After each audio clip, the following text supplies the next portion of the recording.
24 May 2020. Repent, fast and pray, for judgment is coming. Hello my brothers and sisters, I hope you're doing well. I pray you feel the presence of the Lord with you and your families. I pray you know that you can reach out to God for all your needs, every single one of them. Let us open up in a word of prayer.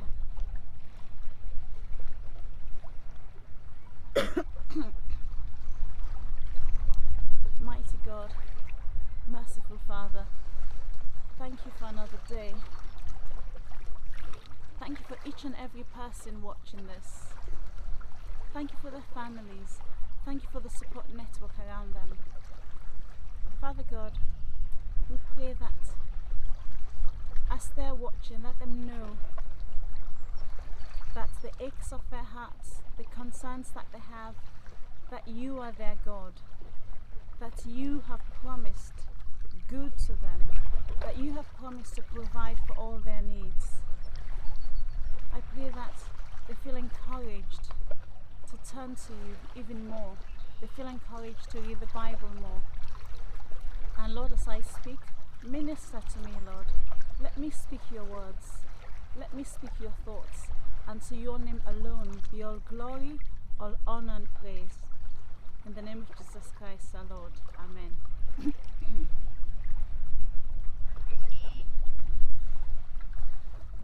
What a beautiful day today.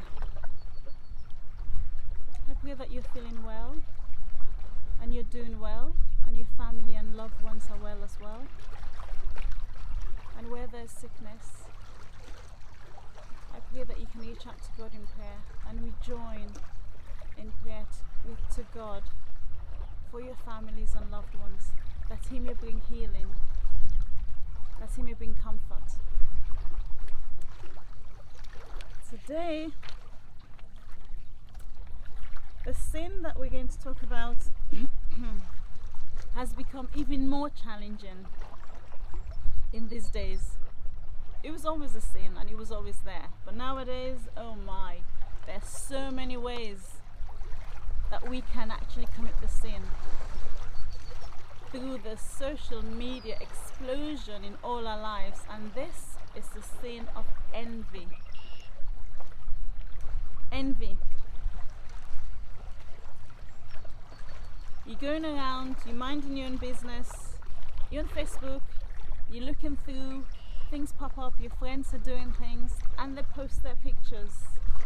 They've got a new house. Oh, they've got a new car. Oh, they've got a promotion. Oh, they've got new shoes. Or a new handbag. And then you think, it seems like it was last month, they had another new pair of shoes. And you are still struggling to put the money together to buy an even cheaper brand. But there they are. They seem like they just have this thing rolling in. And somewhere thoughts go into, I wish that was me. That's the seed of envy.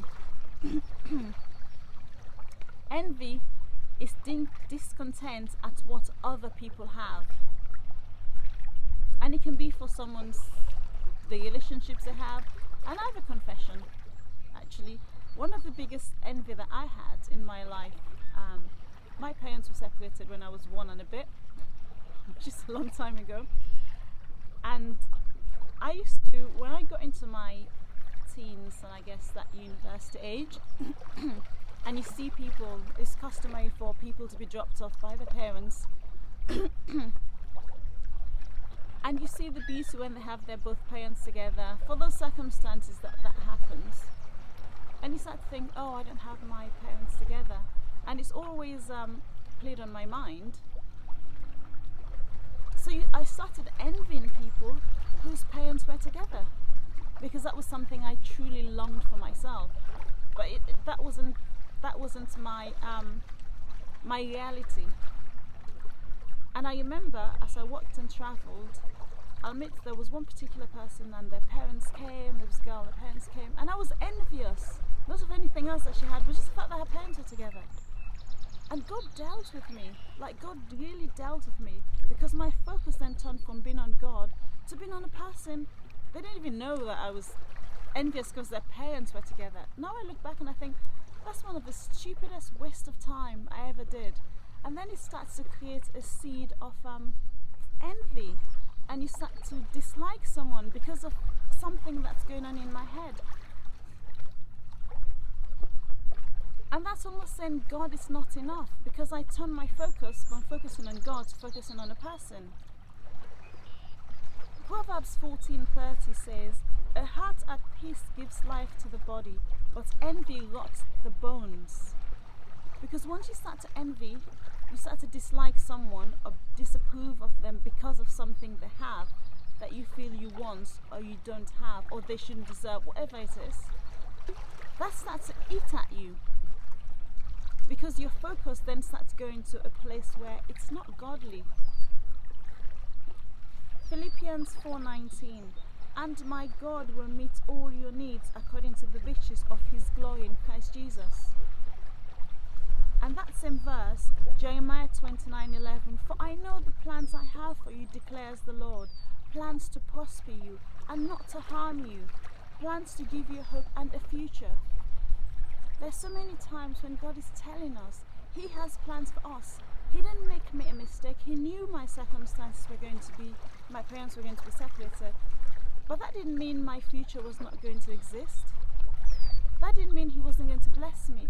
But the times I focused on that, I'm like a living testament that I wasn't achieving my optimum.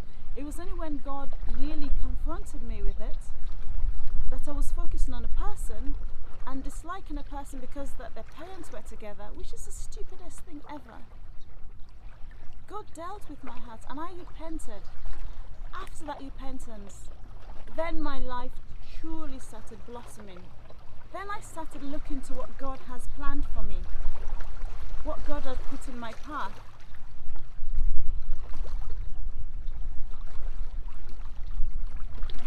And I started to count my blessings. And in counting my blessings, I realized that 1 Thessalonians 5:16-18, "Rejoice always, pray continually, give thanks in all circumstances, for this is God's will for you in Christ Jesus." So whenever you feel that spirit of envy, start to count your blessings. And remember, Mark 15:19, "For out of the heart comes evil thoughts, murder, adultery, sexual immorality, theft, false testimony, slander." Because once we start to envy, we start thinking evil thoughts towards people. And if you go back to Mark 12:30, we talked about yesterday, or day before yesterday, we are to love the Lord your God with all your heart and with all your mind and with all your soul and with all your strength. First comes the heart. So if our heart is the place that's going to conceive all slander and malice and bad stuff because we envy someone, at the time we're doing that, we're not loving God. And that's not good, because that's going to rot our bones. Psalm 37 verse 1-2, "Do not fret because of those who are evil, or be envious of those who do wrong. For like the grass, they will soon wither, like green plants, they will soon die away." Sometimes in our social media context, you see someone that posts, it becomes like a likes competition. They post some of their holiday pictures back in the time when we had holiday pictures to post. They get likes. Maybe they post a picture because they're on the beach or something, and suddenly they start posting pictures that are really slightly inappropriate, but they get more and more and more likes. Suddenly they have like hundreds of thousands of likes, millions of likes. And we have to think, because if the way those things are achieved are not got in the way that God says, it says, "Do not be envious of those who do wrong." So while we may look upon someone's posting or something, we don't know how they got those things, regardless of what people tell us. We shouldn't chase after the stuff because it's all meaningless. Ecclesiastes 5:10, "Whoever loves money never has enough. Whoever loves wealth is never satisfied with their income. This too is meaningless. A lot of the times we may envy material things as much as we may envy relationships. And sometimes people even envy those who are in positions and they may have been blessed with a spiritual gift. All of the envy, like everything we're doing, speaks to our relationship with God, because we're basically saying to God, He hasn't given us enough. And that's not true. Hebrews 13:5, keep your lives free from the love of money and be content with whatever you have, because God has said, never will I leave you, never will I forsake you. We're to remember that. And Galatians 1-10, am I now trying to win the approval of human beings or God? Am I trying to please people? If I were trying to please people, I will not be a servant of Christ. As Galatians 1:10. With all this envy, desiring what other people have, so we too can go and spend our hard-earned money to buy things that people have, or we can go put ourselves in a compromising relationship so we can look like what people have. All that is trying to please people. All envy is just trying to please people. It's trying to show off to somebody else that we're good enough. God made us good enough already.